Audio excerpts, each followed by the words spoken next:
Hello everyone, আসসালামু আলাইকুম।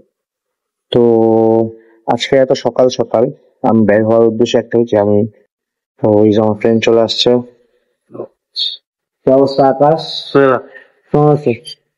এই তো উঠাও। আমি এখন আকাশ থেকে বাসার নিচে আসছি সেই কারণ আকাশকে হচ্ছে আমি বাইকটা বুঝিয়ে দিয়ে এই গাড়িটা নিবো, নেওয়ার পর একটা জায়গায় যাব। সেই জায়গাটার নামটা এখন না বলি, এটা সারপ্রাইজ রইলো। ঠিক আছে, আমি গাড়িটা এক্সচেঞ্জ করি, পরে বাকি কথা হবে। আল্লাহ হাফেজ। অলরেডি গাড়ি নিয়ে বের হয়ে গেছি। এখন আমি আছি হচ্ছে কাজীপাড়া মেট্রোর নিচে। তো হঠাৎ করে একটা জিনিস নোটিস করলাম গাড়িটাতে, যে একটা প্রবলেম হয়ে গেছে। গাড়ির প্রবলেমটা হচ্ছে গাড়িটার হর্ন কাজ করতেছে না। তো আজকে আমরা ঢাকা শহরে গাড়ি হর্ন ছাড়া চালাবো, যেটা অবশ্যই আপনারা কেউ চেষ্টা করবেন না বা ট্রাইও করবেন না। অ্যাজ আমি অনেক বছর ধরে চালাই, আমার একটা অভিজ্ঞতা আছে। তো সেই হিসেবে আমি এই রিস্কে চালাইতেছি। অবশ্যই আপনারা যখনই বাসা থেকে বেরোবেন, যেহেতু এখন শীতকাল, সেহেতু এরকম মাঝে মধ্যে হর্ন বসে পড়তে পারে বা হর্নের কানেকশন লুজ থাকতে পারে। এগুলো অবশ্যই চেক করে পরে গাড়ি ড্রাইভ করবে। আমি এটা দেখা ঠিক করে নিবো ইনশাল্লাহ কিছুক্ষণ পরেই। তো যেহেতু এখনো সকাল সকাল দোকানপাট সব বন্ধ, তো মেকানিকও পাবো না, এই জন্য আমি আপাতত যাইতেছি। আর আমার একটু তাড়াও আছে।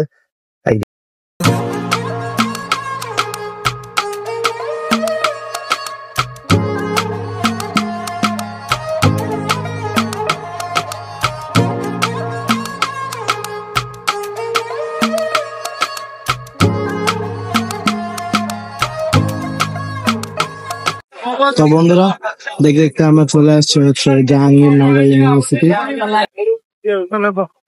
এখন হচ্ছে প্রায় 5-6 মিনিট হাঁটার পর বাবা মানুষ কি। আচ্ছা, এই পাশে পাশে বিভিন্ন মানে হচ্ছে কম ছোট ছোট দোকান দেওয়া হয়েছে একমাত্র কারণে এখানে যাতে মানুষ ওয়েট করতে পারে, বিভিন্ন জেলা জেলা যাতে মানুষ বলতে পারে যে পরীক্ষা শেষে পরীক্ষার্থীরা যাতে এখানে চলে আসে। এই সিস্টেমটা আমার কাছে ভালোই লাগছে, যেহেতু এটা অনেক বড় একটা ইউনিভার্সিটি।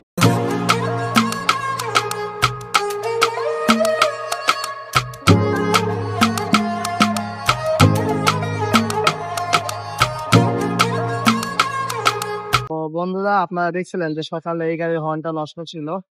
তো আমি এখন এই হর্নটা লাগাইছি। হর্নটার সাউন্ডটা মিষ্টি আছে। এখন আমি বসে আছি হচ্ছে জ্যামে। জ্যামে না, সরি, আমি এখন পার্কিং করে বসে আছি। এই যে যেই কাজে আমি আসছিলাম ওই কাজটা আমার এখনো কমপ্লিট হয় নাই। তো এই জন্য আমি এখনো দাঁড়ায় আছি। দেখি, আশা করি তাড়াতাড়ি হয়ে যাবে কাজটা কমপ্লিট। আর তো আজকে দেখলেন অবশ্যই যে আমরা কই আসছিলাম।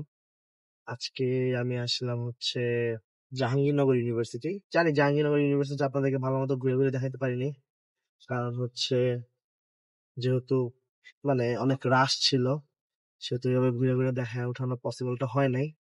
তাই আর আমিও দেখাইতে পারলাম না, তার জন্য আন্তরিক ভাবে দুঃখিত। ইনশাল্লাহ পরবর্তীতে আমরা একদিন সময় করে আবার সবাই আসবো, আপনাদেরকে অবশ্যই ওই দিনটা দেখাবো। ওই দিন আমরা জাহাঙ্গীরনগর স্পেশাল ভর্তা ভাত খাবো, এবং পুরো জাহাঙ্গীরনগরটা আমাদেরকে ঘুরে দেখানোর জন্য একটা স্টুডেন্ট রাখার চেষ্টা করবো, যাতে আমাদেরকে ভালো করে সব দিকটা ঘুরে ঘুরে দেখায়। তো এখানে আমি রাখতেছি, মানে ব্লগটা শেষ করতেছি। ভালো লাগলো অবশ্যই সাবস্ক্রাইব করবেন আর ফলো করবেন।